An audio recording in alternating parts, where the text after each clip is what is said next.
Salut la famille, j'espère que vous allez bien. Nouvelle petite vidéo, un peu comme la précédente, pour vous tenir au courant des dernières actualités. Bien sûr, il y a des choses à dire, il y a eu du changement un petit peu de tous les côtés, et du changement qui n'est pas forcément positif. Malheureusement, mais bon, c'était attendu hein, avec ce club de PAF. Voilà, on va passer tout ça en review ensemble rapidement. Concernant le poste du directeur sportif, directeur technique, tout ce que vous voulez, notre cher Rangnick, du coup, a refusé l'offre, entre guillemets. C'est pas qu'il a refusé, c'est qu'en fait, Milan était censé donner une réponse d'ici vendredi. Aujourd'hui, samedi, il n'y a pas eu de réponse, il n'y a pas eu de contact, il n'y a rien eu. Ça a été littéralement laissé en stand-by et donc Rangnick a décidé tout simplement de se retirer. J'ai envie de dire, c'est bien, parce que c'est quelqu'un qui a des valeurs et honnêtement arrivé à un moment donné ça devient du foutage de gueule. Très clairement t'es là, tu dis on va vous donner une réponse vendredi, il n'y a pas de réponse, oui tu te retires. Ça me rappelle un peu les gens qui postulent pour un poste, on va dire oui on vous rappellera et qui te rappellent jamais, rappelez-les pour leur dire que vous retirez votre candidature, ça va leur faire tout drôle. Voilà, petit conseil.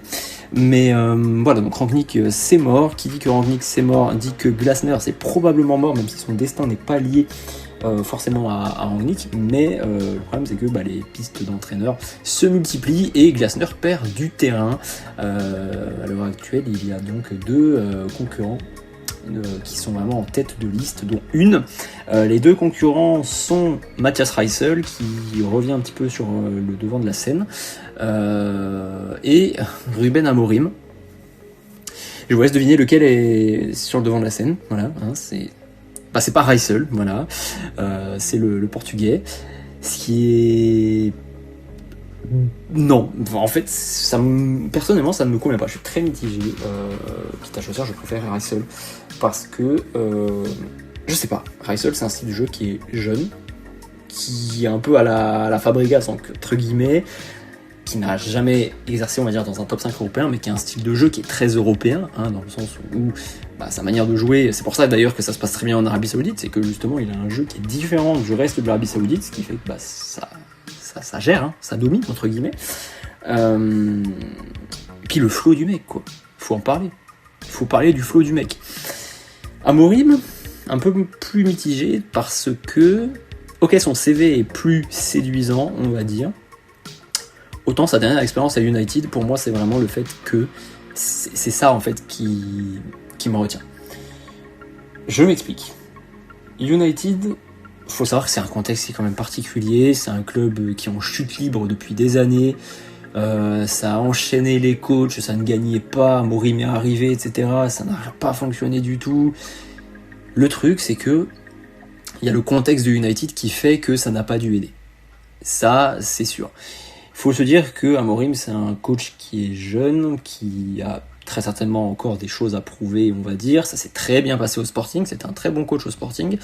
À United, ça s'est cassé la gueule. On peut se dire que le contexte de United n'était pas favorable parce que de toute façon, voilà, c'était un club où la situation était littéralement insauvable par n'importe quel entraîneur. Là, ça va un petit peu mieux parce que l'entraîneur arrive à fédérer les joueurs et il y a aussi pas mal de nouveaux joueurs et voilà, il y a un remaniement, on va dire, derrière tout ça, ce qui fait que c'est plus le United il y a un an ou deux.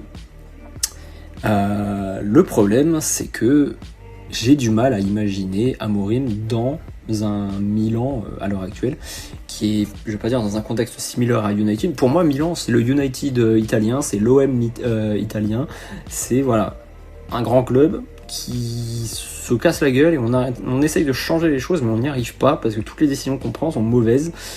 Et j'ai bien peur qu'Amorim en soit encore une nouvelle, alors je peux me tromper, mais voilà. Le truc, c'est que on a vu que ça a bien fonctionné au Sporting parce que c'est, avec tout le respect pour les supporters du Sporting, un club mid. Ok, c'est un grand club au Portugal, mais c'est pas un grand club du top 5. United, ça a quand même une histoire, ça a des gros joueurs, ça a des grosses attentes, il y a un palmarès, il y a des objectifs à aller chercher, un club à relever. Le Sporting, ça n'a rien de tout ça. C'est un grand club au Portugal, de manière générale, c'est un grand club aussi pour leur histoire, mais comparé à United, c'est incomparable. De même pour l'AC Milan. Et ça serait la même chose pour un Dortmund, ça serait la même chose pour le Bayern, ça serait la même chose pour l'Inter, ça serait la même chose pour l'OM. Ce genre de club n'est pas comparable au Sporting à mes yeux. Avec tout le respect que j'ai pour le Sporting, comme j'ai dit. C'est pour ça que pour moi, ça a bien fonctionné au Sporting, mais ça ne fonctionne pas bien à United. C'est qu'il y a une pression qui est énorme. Il y a des joueurs avec un certain caractère. Il y a des objectifs à aller chercher. Et c'est pour ça que Amorim n'a pas réussi. Pour moi, c'est un peu un Fonseca bis. C'est un bon coach pour des clubs, on va dire, moyens. Mais pas un bon coach pour des clubs, on va dire, des gros clubs, en quelque sorte.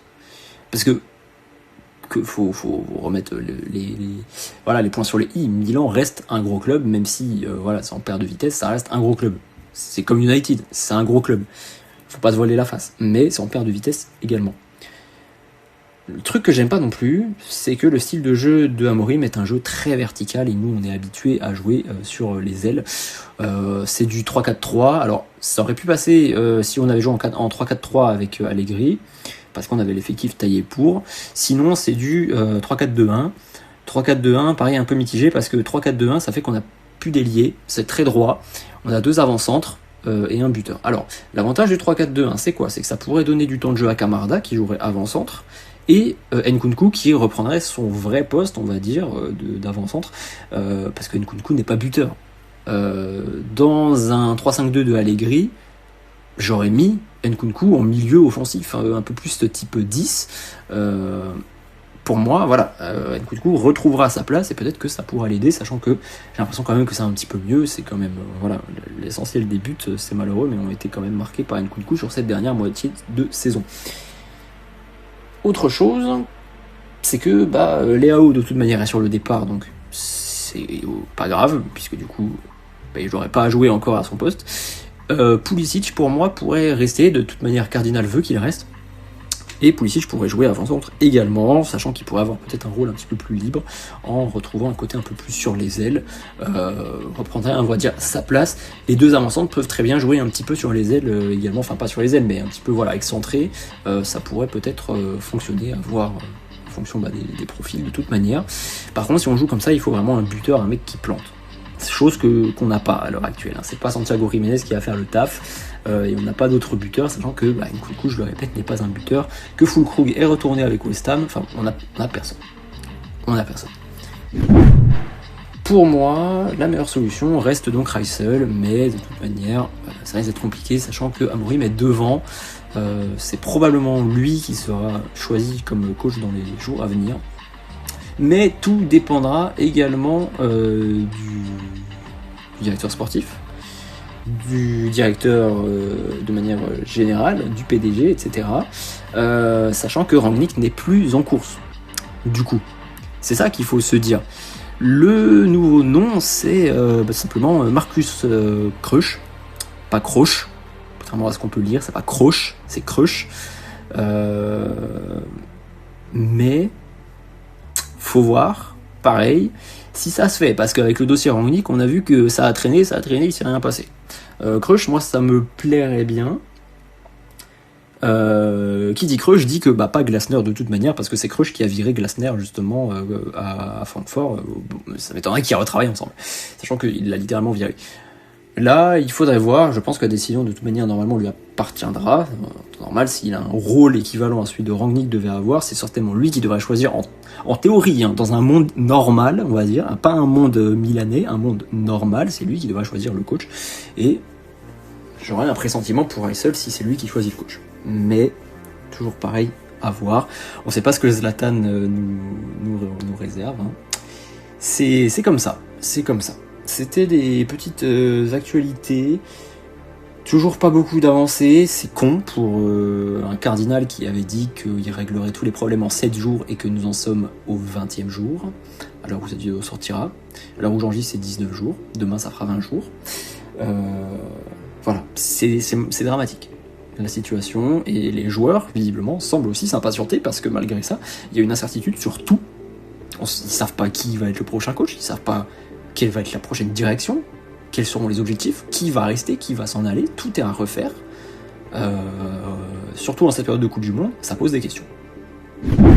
Quoi qu'il en soit, on va se retrouver très rapidement pour un prochaine mise à jour du dossier. De toute manière, j'ose espérer que la prochaine fois que je tourne une vidéo, c'est pour vous annoncer le nom définitif du DS ou du coach, ou les deux, on verra. Mais j'ose espérer que la prochaine vidéo sera pour ça. Et puis voilà, on verra. Bref, je vous tiens au courant, évidemment. D'ici la prochaine fois, prenez soin de vous. Je vous fais des bisous et je vous dis à très vite.